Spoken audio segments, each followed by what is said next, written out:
अगर आपको खांसी हुआ है तो आप ये ऐसे बना के खा सकते हैं।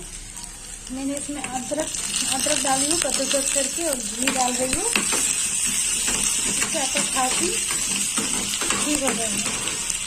अदरक डाली कद्दूकस करके और घी डाल दी हूँ। इसी में मैं गुड़ डाल दूंगी और हनी, थोड़ी सी हनी।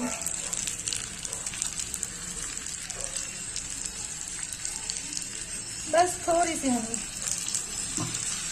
इसे अच्छे से फ्राई करूंगी।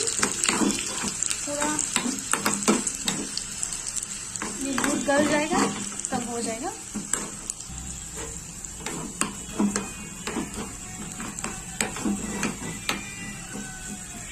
दो से 3 बार खाइए, आपका खांसी खत्म हो जाएगा। दवाई खाने की भी जरूरत नहीं है।